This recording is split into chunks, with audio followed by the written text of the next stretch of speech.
السلام عليكم ورحمة الله وبركاته. حمدا لله. سو دبادا خيارتا كتوحان أرق دمير waadigii cidlad ahaa uu ilaahay faray nabi ibraahim inuu kaga taga xaaskiisa haajar iyo wiilkiisa ismaaciil ayaa noqday dhul camiran kadib nimcada zamzam iyo soo degida qabiilka jurham goobtii ay dhigtay haajar wiilkeeda ismaaciil markay ka barbaaraysay gurmad buurta safa iyo buurta marwa ayaa ilaahay u doortay in laga dhiso guriga ugu sharafta badan ee dhulka markuu nabi ismaaciil weynaaday booskaas uu ilaahay faray nabi ibraahim iyo nabi ismaaciil inay ka dhisaan kacbada sharfan ayaa xagga hore kaga beegan baytulmacmuur ee ku yaala samada toddobaad baytulmacmuur ay ku dugtaan 70,000 malag cusub maalin walba sidaas darteed maysan ahayn fariisashada goobta ay fariisatay haajar mid iskaga toosay ee waa mid ilaahay u dooray taa waxaan ka fahmaynaa inuu ilaahay ku ilhaamin jiray dadka inay balaariyaan deegaan degida sida nabiyada loogu waxyoonayay inay degaan dhul cusub ileen bilowga dadka waxay deganaayeen waagii hore dhulka jasiiradda carabta qura kuma aysan baahin dadka dhulka Afrika Yurub Amerika iyo Australia sidaas darteed ayaa waxaad maqlaysaa hebel ayaa soo helay qaarad heblaayo dhab ahaantiin ilaahay ayaa ku ilhaamiyey ileen dadkii ayaa bilaabay inay aad u farabataan una baahdaan dhul balaaran iyo ogaanshada waxyaalaha ku hareeraysan dhulka si kasta ahaatee ilaahay ayaa faray nabi ibraahim iyo nabi ismaaciil inay ka dhisaan kacbada sharfan ee Makka ee dhulka Makka al-Mukarrama nabi ismaaciil hooyadiisa haajar ayaa geeriyootay nabi ismaaciilna wuu weynaaday wuu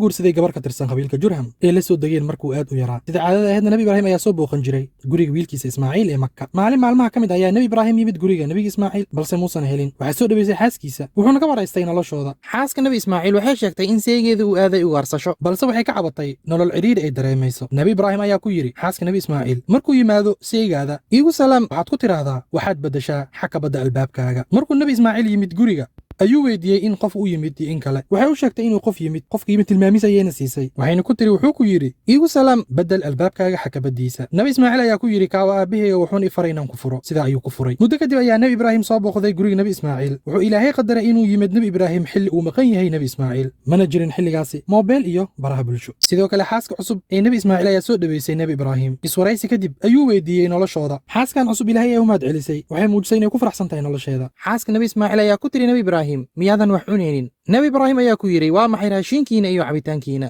wuxuu ku jawaabtay xaaska nabi ismaaciil cuntadayna waa hilib cabitaankiinuna waa biyo nabi ibraahim ayaa ugu duceeyey inuu baraka ilaah ugu daro hilibka iyo biyaha wuxuuna nabi ibraahim ku yidhi xaaska nabi ismaaciil markuu yimaado seegaada waxaad ku tiraahdaa xakabadda albaabkaaga way toostay wuuna iska baxay markuu yimid nabi ismaaciil guriga ayuu weydiiyey inuu qof yimid iyo in kale waxay u tilmaamtay qofka yimid tilmaamihiisa waxayna ku tiri wuxuu ku yidhi xakabadda albaabkaaga way toostay nabi ismaaciil ayaa ku yidhi xaaskiisa kaawa aabahayga xakabaddana waa adiga wuxuuna i faray inaan ku haysto muddo ayuu soo maqnaa kadibna wuxuu soo booqday magaalada Makka nabi ibraahim ayaa kula kulmay wiilkiisa ismaaciil oo fadhiyo meel u dhow agagaarka biyaha zamzam isagoo hagaajisanaya gamuunkiisa isla booska ayaa ahayd sanado ka hor meesha uu jiifay nabi ismaaciil marka uu yaraa sigoo caana cabaya cidna la jirin hooyadii mooye